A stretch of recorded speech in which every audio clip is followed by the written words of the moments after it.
Lakshmi Srinivasa jewelleries proprietors Duggi Srinivasa Rao, Duggi Abhinay, IT hub ఎదురుగా Yellandu cross road, Khammam.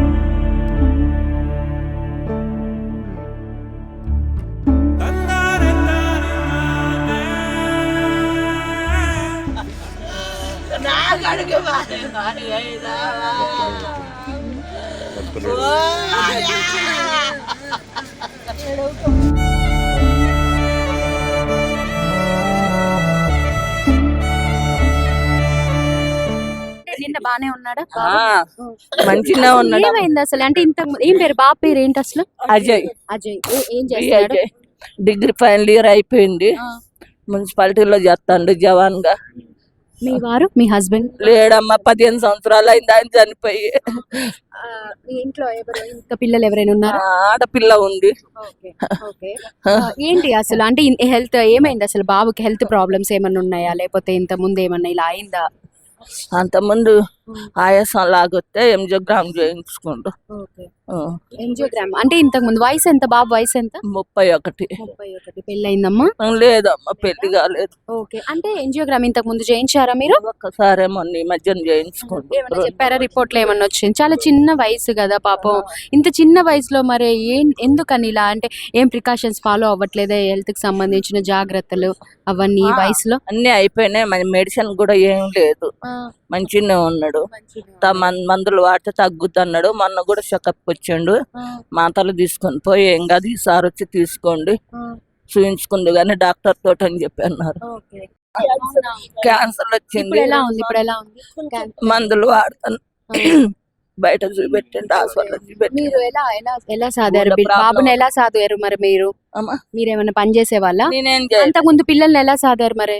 అంత ముందు మున్సిపాలిటీకి వెళ్ళా, మా ఆయన చనిపోయినాక. అందులో మున్సిపాలిటీలో జాబ్ చేశారా? ఓకే. బాబు ఇప్పుడు ఏం జాబ్ చేస్తున్నాడు? మున్సిపాలిటీ జవాన్ గా చేస్తాడు. జవాన్ గా చేస్తున్నాడా? 47వ డివిజన్ కాలు బొక్కలగడ్డ. ఏంటి అతని లక్ష్యం? అంటే ఇదేనా? ఇంకా వేరే లక్ష్యం ఏమైనా? పోలీస్ అవ్వాలని ఉందని విన్నాము. పోయిండమ్మా, ట్రైనింగ్ కి పోయిండు. ట్రైనింగ్ కి పోతే ఇక మళ్ళీ ఆలోచించుకొని మరి అమ్మ ఉంది, చెల్లె ఉంది అని చెప్పని ఒక అడుగు వెనకేసిండంట. ట్రైనింగ్ అయిపోయినప్పుడే అన్ని మంచిగానే ఉన్నాయి. అయితే నాతో అన్నాడు కదా, అమ్మ నీకు మా ఫ్రెండ్ ఒక ఆయన దూరం పోతే ఎట్లరా, మనల్ని ట్రైనింగ్లకు దూరం పంపిస్తారంటే, అమ్మ నేను రానులే, మా చెల్లె మా అమ్మ ఉన్నారు, 2 ఆడోళ్ళే, మా అన్నయ్య దూరంగా ఉంటాడు, నేను వెళ్ళను రా అని చెప్పని వెనక్కి తగ్గిందంట. వచ్చినాక నాకు చెప్పిండు. అంతకుముందు మంచిగా జిమ్కి పోయేది అన్ని చేసిండు. ఏంటిదయ్యా మరి ట్రైనింగ్ అన్నా మళ్ళీ ఏంటిది అని అంటే, నేనే కావాలని ఒక అడుగు వెనకేసిందమ్మా, నువ్వు చెల్లె ఉన్నారు కదా, నాన్న కూడా లేడు, అన్నయ్య కూడా లేడు, మా కోసమే అమ్మా. కుటుంబం ఇప్పుడు మీ కుటుంబానికి పెద్ద దిక్కుగా ఉండేటువంటి ఇప్పుడు కొడుకు కోల్పోయారు మిమ్మల్ని. అసలు మీరు దూరం అయిపోయాడు. కొడుకులు పెద్ద ఆయన దూరం ఉంటాడు, ఒక కొడుకు ఒక బిడ్డ. అత్తగారు ఊర్లోనే ఉంటాడు. ఆయన పెళ్ళైందా? ఆయన పెళ్ళైంది, 2 పిల్లలు. అమ్మాయి డిగ్రీ ఫైనల్, అమ్మాయి కూడా 2nd ఇయర్ అయిపోయింది. మళ్ళీ చూసుకునే కొడుకు ఎవరున్నారో అతను మీకు దూరం అయిపోయాడు. అవును, నన్ను చూసుకున్న కొడుకు దూరం అయినా, నన్ను సారే కొడుకే. ఈ మధ్య కాలంలో చూసుకుంటే గుండెపోట్లు అనేవి చాలా చిన్న వయసులోనే వస్తున్నాయి. అంటే ఏజ్ తో సంబంధం లేకుండా ఎస్పెషల్లీ యువతకే ఎక్కువగా ఈ గుండెపోట్లు వస్తున్నాయి. ఆ గుండెపోట్ల కారణంగా వాళ్ళ అర్ధాంతరంగా వాళ్ళ తనువును చాలించేస్తున్నారు. వాళ్ళ ఇక్కడ కూడా చూసుకుంటే ఆ కుటుంబానికి అమ్మ ఆరోగ్యం బాగోదు, ఆధారం ఆ కుటుంబానికి ఆధారంగా ఉండి అమ్మ చెల్లిని తనే అన్ని అయ్యుండి తనే వాళ్ళు చూసుకుంటారు. అమ్మకేమో క్యాన్సర్ని తగ్గించి ఈరోజు నాకు వైద్యం దగ్గర చూయించాడు. గుండె ప్రాబ్లం కూడా ఉందంట ఆ తల్లికి, అది కూడా తగ్గించి తల్లిని చెల్లిని చాలా జాగ్రత్తగా చూసుకుని ఇప్పుడు తన కొడుకు ఈ మధ్య కాలంలో కూడా చికిత్స చేయించుకున్నాడు. తను ఏమీ లేదు, మందులు వాడొచ్చు అని చెప్పారంట, మామూలుగానే ఉన్నాడంట. కానీ అనుకోకుండా ఇలా ఈ ఘటన జరగటం ఈ కుటుంబానికి చాలా విషాదాన్ని మిగిల్చింది. ఆయాసం వస్తుందమ్మా అన్నాడు. ఎందుకు నాన్న ఏమనిపిస్తుంది అంటే, కొద్దిగా వాతావరణం బాగాలేదుగా అమ్మ, అక్కడ డ్యూటీ ఏటి దగ్గర ఇక ఎమ్మటమ్మటే ఏరు పెరిగిందా తగ్గిందా అని చూస్తా ఉంటాడు. అప్పుడే వెళ్ళొచ్చిండు. ఇక అమ్మ అన్నం తిన్నావా అన్నాడు. గప్సుపులు తీసుకొచ్చి ఇచ్చిండు, తినమ్మా అన్నాడు. 10ంటికి అట్లా 9:30 10 డ్యూటీ కాడ నుంచే వచ్చిండు. మళ్ళీ కూర్చోపోయినాక కూర్చొని ఇంటి దగ్గరే జరిగిందా ఇది? హాస్పిటల్కి ఏమైనా తీసుకెళ్లారా? లేదమ్మా, అయితే ఆయాసం లాగుతుందమ్మా అని చెప్పి అన్నాడు. సరే నాన్న ఏం కాదులే అని చెప్పి హాస్పిటల్ ఇంట్లో చెప్పాడా ఆయాసం వస్తుందని? కొద్దిగా ఎట్లా ఉందమ్మా అన్నాడు. ఆయాసం లాగొస్తుందమ్మా అంటే ఎందుకనంటే వాతావరణం చల్లగుందిగా అమ్మ, తడిసిన కదా బాగా డ్యూటీలు అంటే ఎప్పుడు పని పని అంటలే ఉంటావయ్యా, ఎప్పుడు ఇంతేనా, నీకు రోగం వచ్చినప్పుడు చూయించుకోవా అని చెప్పని నేను అన్నా అని యువతలకి వెళ్ళి వచ్చా. చూడొచ్చు, మున్నేరు వాగు వరద పోటెత్తుతున్నప్పుడు ఆ వానకి ఆ వాన లేకుండా ఎప్పటికప్పుడు డ్యూటీ చేయాలని డ్యూటీ నిమిత్తం తను అక్కడికి వెళ్ళాడు. అక్కడి నుంచి తడిచి తిరిగి ఇంటికి వచ్చాడు. ఇంటికి వచ్చిన తర్వాతకి కూడా అమ్మా నాకు కొంచెం ఆయాసంగా ఉంది, ఎందుకంటే కొంచెం వర్షంలో తడిచాను డ్యూటీ కారణంగా అని చెప్పేసి కూడా తల్లితో మాట్లాడటం జరిగింది. ఏమైంది అంటే ఆయాసం వస్తుందని చెప్పాక చివరిగా ఏం జరిగింది? ఏం లేదు, ఏం చెప్పలే మాకు. ఇక నేనేమో పడుకోయా అన్న, నేను యువతలో వచ్చి పడుకున్నా. ఇక ఆయన మళ్ళీ ఎవరికి ఫోన్ చేసి ఏంది ఏరొస్తుందా అని చెప్పని అడిగిండు. మరి ఏం చెప్పిండో ఏమో తెలియదు. వచ్చి ఇక మళ్ళీ నాకు చెప్పకుండానే వెళ్ళిపోయిండు. ఇంట్లో లేడు ఆ సమయంలో? అయితే ఇంట్లో లేడు అంటే కొద్దిగా మేకల నారాయణ బోర్డు అని చెప్పని అక్కడ దాకా వచ్చిండంట. అక్కడ ఒక పక్కకు కూర్చొని ఆ డివిజన్ జవానికి ఫోన్ చేసిండంట. ఆ డివిజన్ జవానికి ఫోన్ చేస్తే ఆయన మా తమ్ముడు వరంగల్లో ఉంటే మా తమ్ముడికి ఫోన్ చేసిండంట. ఆ జవాన్ గారు అంబులెన్స్ కూడా ఫోన్ చేసిండంట. తనే చేసుకున్నాడు. అంబులెన్స్ కాల్ చేసి నాకు బాగాలేదు, హెల్త్ బాగాలేదు, నాకు సీరియస్ గా ఉంటుంది, కొద్దిగా రండి అని అంబులెన్స్ కి తను అక్కడ కూర్చొని కాల్ చేసుకున్నారంట. ఫోన్ చేసి రండి అని అంటే చూడడానికి చక్కగా ఉండేవాళ్ళు, ఆరోగ్యంగా చాలా మంచిగా ఉండేవాడు. తనకి మెడిసిన్స్ అంటే కూడా తెలియదు మేడం, జ్వరం కూడా తెలియదండి. అసలు ఎంత హెల్దీగా ఉంటాడంటే చాలా హెల్దీగా ఉంటాడు మేడం. సడన్ గా జరిగిపోయింది, ఆ ఒక్క నైట్ లోనే జరిగిపోయింది. అవును మేడం, అసలు ఎన్నడన్నా అసలు ఇంతవరకు తెలియదు మేడం. 10-11 అప్పుడు డ్యూటీ కాడికి పోయి హాస్పిటల్ తీసుకెళ్లారు? ఎటు తీసుకెళ్ళలే, ఆయనే ఇక ఆయాసం లాగొస్తుంది అట్లే డ్యూటీ కాడికి పోతా అన్నట్టు బయటకు వచ్చిండు. ఇక్కడికి ఎక్కించుకున్నారు అంబులెన్స్ లో, ఎక్కించుకొని ఇక్కడికి తీసుకొచ్చారు. అక్కడే ఈ గవర్నమెంట్ హాస్పిటల్ తీసుకొచ్చారు. ఇక్కడికే తీసుకొచ్చారు మేడం, ఇక్కడికే తీసుకొచ్చి హాస్పిటల్ అడ్మిట్ చేశారు మేడం. తర్వాత తెలిసింది. మీకు ఎప్పుడు ఇన్ఫార్మ్ చేశారు ఇలా జరిగింది అని? 1 గంట అయింది. ఈ మధ్యలో మీకు తెలియదు అసలు ఏమి? ఎవరు చెప్పలే మాకు. ఆ జవాన్కి ఫోన్ చేస్తే ఆ జవాన్ అంబులెన్స్ చేసిండంట. అజయ్ మరి ఇట్లా సంగతి అని అంటే తమ్ముడికి వరంగల్లో ఉంటాడు. మరి హాస్పిటల్ రాగానే డాక్టర్స్ ఆ సమయంలో మరి తొందరగా వాళ్ళు స్పందించి ట్రీట్మెంట్ ఏమైనా చేశారా? మేము లేము, ఎవరు లేరు. ఎవరున్నారు ఆ టైంలో మరి తనతో? తెలియదమ్మా మరి అట్లా. ఏ టైంలో మీకు ఏ టైంలో ఇన్ఫర్మేషన్ వచ్చింది ఈ సమాచారం? 1 గంట నైట్ ఆ టైంలో వచ్చేసి. ఎవరు ఫోన్ చేశారు? ఇక్కడ డాక్టర్లు కాల్ చేసి మా బాబు మా చెల్లి కొడుకు వచ్చిండు. వచ్చి పెద్దమ్మ అన్నయ్య అక్కడ కింద పడ్డాడంట పెద్దమ్మ అని చెప్పని అన్నాడు. ఎవరు చెప్పారా అంటే మామయ్య చెప్పిండు నాకు ఫోన్ చేసి, నేను వెళ్తానా అని చెప్పానంటే నేను కూడా వస్తారా అని చెప్పాను అన్న. లేదులే నేను పోయి మాట్లాడుకొని వస్తలే, చూసి వస్తలే, లేకపోతే హాస్పిటల్ పోతాంలే, మామయ్య వస్తాను అన్నాడు అని చెప్పిండు. ఇక అంతే, ఇక తర్వాత నాకు తెలియదు అన్నది మీకు అసలు తెలియదు. మీకు 1 గంటకైతే ఫోన్ చేసి చెప్పారు ఇలా అబ్బాయే వచ్చిండు, చెల్లి అయితే జాయిన్ కొడుకే వచ్చిండు. జాయిన్ చేపిలే ఇంకప్పటికి. అజయ్ ఫోన్ చేసిండంట, అంబులెన్స్ రాలేదంట. అబ్బాయి వచ్చి నాకు చెప్పిపోయినాక అంబులెన్స్ వస్తే ఇక అందులో వేసుకొని పోయారంట. చూశారు కదా, గుండెపోటుతోటి అకస్మాత్తుగా ఇలా జరగడం జరిగింది. ఆ కుటుంబంలో తీవ్ర విషాదం నింపుకుంది. ఈ రోజుల్లో కరోనా తర్వాతకి యువతకే ఎక్కువగా ఈ గుండెపోట్లు అనేది వస్తున్నాయి. నిజంగా ఈ అజయ్ కుటుంబం చూసుకుంటే వాళ్ళ అమ్మ ఒక్కతే ఉంటూ 2 పిల్లల్ని అయితే సాధింది. తీరా పెళ్లిడికి వచ్చిన కూతురు ఉంది. తన చెల్లికి పెళ్లి చేసిన తర్వాతకే తను కూడా పెళ్లి చేయాలని ఒక చిన్న ఉద్యోగం చేసుకుంటూ, ఒక జవాన్లా చేసుకుంటూ తన కుటుంబాన్ని అయితే పోషించడం జరుగుతుంది. ఇప్పుడు అంత చేతికొచ్చిన కొడుకు, తనకి తిండి పెడుతున్న కొడుకు ఇప్పుడు లేడు అని తెలిసి తన తల్లి పోతుంది. ఆ తల్లి తన క్యాన్సర్ని కూడా జయించాను, నేను నా హార్ట్ ప్రాబ్లమ్ని కూడా జయించాను, నా కొడుకే దగ్గరుండి మరి నన్ను చూయించుకున్నాడు, తన అంత చేసి నేను ఈరోజు ప్రాణాలతో ఉండి ఈరోజు నా కొడుకుని ఇలా నేను ప్రాణం లేకుండా చూడాల్సి వస్తుంది, తను తను నిలబెట్టిన ప్రాణం ఈ రోజు తనని ప్రాణం లేకుండా చూస్తుంది అని చెప్పి ఆ తల్లి అయితే తల్లడిల్లిపోతుంది. అజయ్తో పాటు పనిచేసేటటువంటి మున్సిపాలిటీలో పనిచేసే తన సహోద్యోగులు కూడా ఇక్కడికి వచ్చి చాలా బాధనైతే వ్యక్తం చేస్తున్నారు. అసలు తను ఎలా ఉండేవాడు, తను ఎలా వాళ్ళతో నడుచుకునేవాడు అనేది ఒకసారి వాళ్ళు అడుగు తెలుసుకుందాం. మీ పేరు? జ్యోతి అండి. మీరు తనతో పాటు అజయ్తో పాటు చేస్తారా? మేము కూడా జవానే.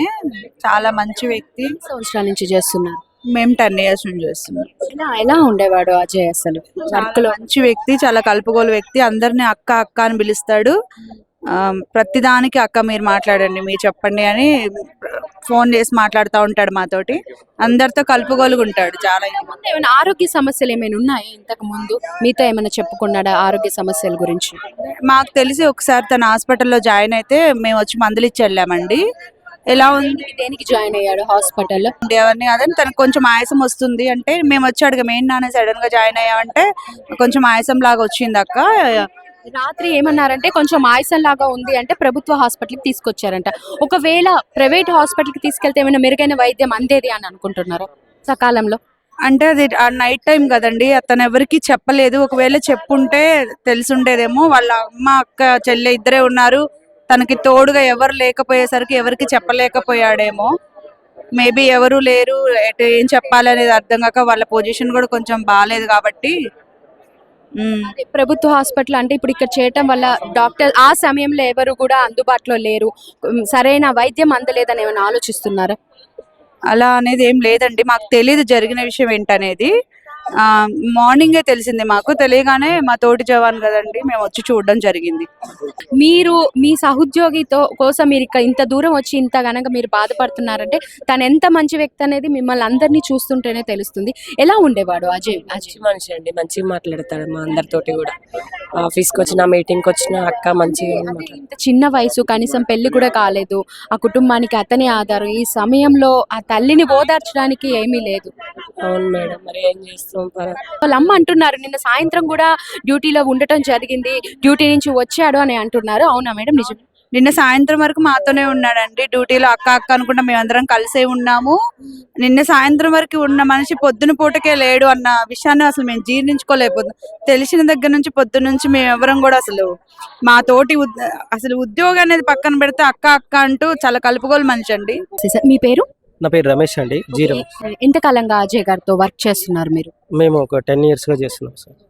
అసలు ఎలా ఉండేవాడు అజయ్ వర్క్ లో కానీ మీతో అందరితో పాటు? అది చాలా చిన్న వయసు కదా, ఈ మధ్య కాలంలో గుండెపోట్లు అనేవి చాలా ఎక్కువ అయిపోయాయి. అసలు ఇంత చిన్న వయసులో ఇప్పుడు ఆ కుటుంబానికి తీరని లోటు, మీతో పాటు పనిచేసే ఒక వ్యక్తి ఈ రోజు లేడు అంటే నిజంగా అది చాలా బాధాకరమైన విషయం. అది ఎలా అసలు? అది మాకు చాలా బాధాకరంగా ఉందండి. ఎందుకంటే మాకు ఈ ఫ్లడ్ ఎఫెక్టెడ్ ఏరియాల్లో డ్యూటీ చేయడం అంటే చాలా రిస్క్ అండి. మిగతా ప్రాంతాల కంటే ఫ్లడ్ ఎఫెక్టెడ్ ఏరియాల్లో డ్యూటీలు అంటే చాలా రిస్క్గా ఉంటుంది. ఈ వర్షాకాలం వచ్చిందంటే లాస్ట్ టైము ఫ్లడ్ ఎఫెక్ట్ బాగా పడిందండి ఖమ్మంలో. ఖమ్మం కార్పొరేషన్లో ఉన్న ఫ్లడ్ ఎఫెక్టెడ్ ఏరియా డివిజన్లలో డ్యూటీలు చాలా రిస్క్గా ఉన్నాయి. అయినా సరే మేము చాలా రిస్క్ తీసుకొని చేసాము. అదే పరిస్థితి ఇప్పుడు వస్తుంది అన్నట్టుగా మాకు కొంచెం ఒత్తిడి కూడా ఉంటుందండి. అదే ఏరియాలో చేస్తున్నాం కాబట్టి నేను కూడా దంసలాపురం ఫ్లడ్ ఎఫెక్టెడ్ ఏరియాలో చేస్తున్న డ్యూటీ. తనేమో ఈ ఉద్యోగ ఒత్తిడి వల్ల ఇలా జరిగిందని ఏమైనా అనుకుంటున్నారా? మేబీ డ్యూటీ ఒత్తిడి కొంత ఉంటుందండి, ఎవరికైనా ఉంటుంది. మాది అంతా ఎమర్జెన్సీ డ్యూటీలు కాబట్టి మాకు డ్యూటీ ఒత్తిడిలు అనేవి ఉంటాయండి, కామన్గా ఉంటాయి. కాకపోతే ఇంకా దీంట్లో ఇంకా అదనంగా ఏంటంటే ఫ్లడ్ ఎఫెక్టెడ్ ఏరియా. పోయినసారి లాస్ట్ టైం ఖమ్మం కార్పొరేషన్లో కాలవొడ్డు ఒకటి, దంసలాపురం ఈ ఏరియాలో రావణపేట, దవనవాయిగూడెం ఇది అంతా ఫ్లడ్ ఎఫెక్టెడ్ ఏరియా డివిజన్లు అండి. ఈ డివిజన్లో ఏంటంటే మాకు ఇప్పుడు వర్షం స్టార్ట్ అయింది కాబట్టి ఫ్లడ్ ఎఫెక్టెడ్ రిపోర్ట్ కానీ అక్కడ ఉన్న పరిస్థితులు ఎప్పటికప్పుడు ఇవ్వాలి, 24/7 ఇవ్వాలి.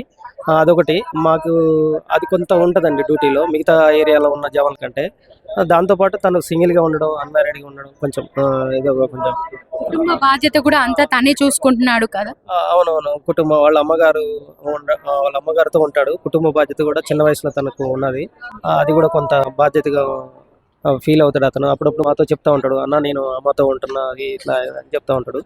అది కూడా కొంత ఇబ్బంది అంటే తనకు. అదే తల్లికి కూడా ఆరోగ్య సమస్యలు ఉన్నాయి, తనే దగ్గరుండి ట్రీట్మెంట్ కూడా చేపించారంట. అవునండి. తల్లికి వాళ్ళ అమ్మగారిని ఆయనే చూసుకుంటాడు, వాళ్ళ అమ్మతోటే ఉంటాడు. అదొకటి కొంత. ఇంట్లో పరిస్థితులను సరిదిద్దుకుంటూ డ్యూటీలో ఏ రోజు కూడా ఆబ్సెంట్ లేకుండా 24 hours into 7 ఉంటాడండి. ఈ డ్యూటీలో కూడా. ఇప్పుడు చేతికి అందిన కొడుకు లేడు. ఇప్పుడు ఆ కుటుంబంలో ఎవరికైనా ఉద్యోగం, ఇద్దరు ఒంటరి మహిళలే ఇద్దరు కూడా, వాళ్ళకి ఈ జవాన్ గా చేస్తున్నాడు కాబట్టి తనకేమైనా ఉద్యోగం, ఆ కుటుంబంలో ఎవరికైనా ఒకరికి ఉద్యోగం ఇచ్చే ప్రయత్నం మీరు మీ సహోద్యోగులు మీ ఏమైనా ప్రయత్నం చేస్తారా? అది మాకు ఆల్రెడీ మా పై అధికారులు అవి చేస్తూనే ఉంటారండి. ఇంతకుముందు ఏ కుటుంబాలలో ఈ శానిటేషన్లు ఎవరికి జరిగినా కూడా అలాంటి వెసులుబాటు కల్పిస్తున్నారు మా పై అధికారులు. ఇప్పుడు కూడా అలా చేస్తారని మేము ఆశిస్తున్నాము. మేము కూడా మా అధికారులను కలుస్తాం, దానికి మేము రిక్వెస్ట్ చేసుకుంటాం. అది ఆల్రెడీ చేస్తున్నారండి మా పై అధికారులు, మాకు ఎప్పుడు అట్లా చేస్తున్నారు. శానిటేషన్లో చేసే ప్రతి వర్కర్ కానీ జవాన్ కానీ ఎవరికి ఏదైనా జరిగినా కానీ వాళ్ళ కుటుంబంలో ఒకరికి ఇస్తున్నారు. ఈ మధ్య కాలంలో తరచుగా వినిపిస్తున్న కొత్త బిల్డింగ్ షిఫ్ట్ అయిన కాంచి ఎవరో ఒకరు అంటే ఏదో ఒక హెల్త్ ఇష్యూ కావచ్చు, ఇంకేదైనా కావచ్చు, ఎవరో ఒకరు చనిపోతున్నారంట అనుకుంటున్నారు. ఇదొక ఆలోచనతో ఏమైనా ఉన్నాయా? డిస్కషన్ ఏమో జరుగుతున్నాయి బయట అయితే. అంటే కొత్త బిల్డింగ్ కట్టిన కాడి నుంచి కూడా నెలకి ఎవరో ఒకరు చనిపోతున్నారని డిస్కషన్ అయితే జరుగుతున్నాయి బయట. అది అంటే అది ఎంతవరకు అంటే కరెక్ట్ అనేది నేను చెప్పలేను. ఎందుకంటే మేము చేసే ప్రతి చోట అంటే ఇన్సిడెంట్లు జరిగిన కాడ కూడా రిస్క్ వర్క్లు అవుతున్నాయి. ఎక్కడ ఇన్సిడెంట్ జరిగితే అక్కడ రిస్క్ వర్క్లే. యాక్చువల్గా ఏంటంటే లాస్ట్ టైం జరిగినది అది రెస్క్యూ టీమ్ అంటే రిస్క్ వర్క్లో వెళ్ళారు వాళ్ళు. సో ఇప్పుడు కూడా ఇక్కడ కూడా ఇతను కూడా ఉన్న లొకేషన్ ఏంటంటే ఇతని డ్యూటీ కూడా రిస్క్ వర్కే. ఫ్లడ్ ఎఫెక్టెడ్ ఏరియాలో ఉన్న డ్యూటీ అంటే రిస్క్ వర్క్ అది. సో అది ఎంతవరకు అనేది అంటే డ్యూటీలో ఉంటే సహజము, అదే కారణం అని నేను చెప్పలేనండి. ఎందుకంటే అది కొంతవరకు అనుకుంటాను తప్పితే అది నిజమనేది నాకు తెలియదు. ఓకే. చూశారు కదండి, ఇప్పుడైతే ఇక్కడ సహోద్యోగులు కూడా ఎంతో బాధపడుతున్నారు. ఆ తల్లి ఆ చెల్లికి ఎవరు ఇప్పుడు ఓదార్చలేని స్థితిలో ఉన్నారు. ఇక్కడ ఉండే తనతో పాటు చేసే సహోద్యోగులు అందరూ కూడా వాళ్ళు కూడా దీన్ని జీర్ణించుకోలేకపోతున్నారు, రోధిస్తున్నారు. అసలు అంటే నిన్నటి దాకా మాతో చాలా చక్కగా ఉన్న వ్యక్తి ఈరోజు లేడు అని తెలుసుకుంటే మేము దాన్ని జీర్ణించుకోలేకపోతున్నాం, నిజంగా ఇది నమ్మలేకపోతున్నాం అని చెప్పేసి వాళ్ళైతే వ్యక్తం చేస్తున్నారు. ఈరోజు ఖమ్మం ప్రభుత్వ హాస్పిటల్ నుంచి సుమన్ టీవీ వారు ఇక్కడ జరుగుతున్నటువంటి పరిస్థితిని చూసి వారు చలించి మంచి మనసుతో వచ్చి ఇక్కడ జరుగుతున్నటువంటి పరిస్థితులన్నీ తెలుసుకుంటున్నారు. వారికి ముందుగా కృతజ్ఞతలు. ఇప్పుడు చనిపోయినటువంటి అజయ్ అనే బాబు ఎవరైతే ఉన్నారో వారికి తండ్రి లేరు. 20 సంవత్సరాల క్రితమే తండ్రి చనిపోయారు. వాళ్ళ అమ్మ క్యాన్సర్ పేషెంట్. ఆ చిన్నపిల్లల్ని పెట్టుకొని కూలినాలు చేసుకుంటా ఆ పిల్లల్ని పెద్ద చేసింది. ఆ బాబు అవుట్ సోర్సింగ్లో మన ఖమ్మం మున్సిపల్ కార్పొరేషన్లో జవాన్గా వర్క్ చేస్తుండు. 10-15 వేలు వస్తాయి. వాళ్ళమ్మ కొన్నాళ్ళు పని చేసి చేయలేని పరిస్థితుల్లో మూలబడిపోయింది. ఆ 10-15 వేలతోనే తను పోషించుకోవాలి. క్యాన్సర్ పేషెంట్ అయిన తన తల్లిని పోషించుకోవాలి. నెలకి 3-4 వేల రూపాయల మెడిసిన్స్ ఆ తల్లికి తీసుకోవాలి. పెళ్లి కానటువంటి ఆడపిల్ల ఉన్నది వాళ్ళ ఇంట్లో, ఆ పిల్లకి పెళ్లి చేయలేని పరిస్థితిలో ఉన్నాడు. ఆ బాబు కూడా ఇంకా పెళ్లి చేసుకోలేని పరిస్థితిలో ఉన్నాడు. మరి నేను పెళ్లి చేసుకుంటే మా అమ్మ ఏమైపోయిందో, మా అమ్మకి దిక్కు లేదు, నేను పెళ్లి చేసుకొని నా కుటుంబం నేను నా భార్య పిల్లలని చెప్పని నేను బ్రతికితే మా అమ్మకి ఏ దిక్కు ఉండదని చెప్పని వివాహం కూడా చేసుకోకుండా ఆ బాబు ఆ తల్లి కోసం బ్రతుకుతున్నాడు. మరి దురదృష్టకరమైనటువంటి పరిస్థితుల్లో ఆ బాబు రాత్రి అకస్మాత్తుగా చనిపోయాడు. ఆ బాబు రాత్రి పడిపోతూ కూడా అక్కడ పక్కన ఉన్నటువంటి జవాన్కి ఫోన్ చేస్తే ఆ బాబు వచ్చిన ఈ అంబులెన్స్ కూడా వచ్చిందని చెప్తున్నారు. వాళ్ళు కూడా ఈ సిపిఆర్ చేసినట్టయితే ఆ బాబు బతికేవాడని అక్కడ ఉన్నటువంటి వాళ్ళు చెప్తున్నారు. అది కూడా ఏం స్పందించలేదు. సకాలంలో వైద్యం అందక బాబు చనిపోవటం జరిగింది. మనకి తెలుసు కింద ఓటు వస్తుంది సార్, పైన వర్షం వస్తే వరద వస్తుంది. అడుగు పెట్టడానికి కూడా మొత్తం బురదే ఉంటుందండి. దౌర్భాగ్యమైన స్థితిలో వాళ్ళు ఉన్నారు, చాలా పేదవాళ్ళు. కనీసం ఇందిరమ్మ ఇల్లు కూడా వాళ్ళకి శాంక్షన్ కాలేదు సార్. వాళ్ళు ఎన్టీఆర్ కాలనీలో ఉంటారు రావణపేటలో. దయచేసి మరి ఇంటర్వ్యూ చూసినటువంటి ప్రభుత్వ అధికారులు, పెద్దలు, నాయకులు సహృదయంతో మరి ముందుకొచ్చి ఆ కుటుంబాన్ని ఆదుకొని ఏదో ఒక సాయం చేయవలసిందిగా మనవి చేస్తున్నాను.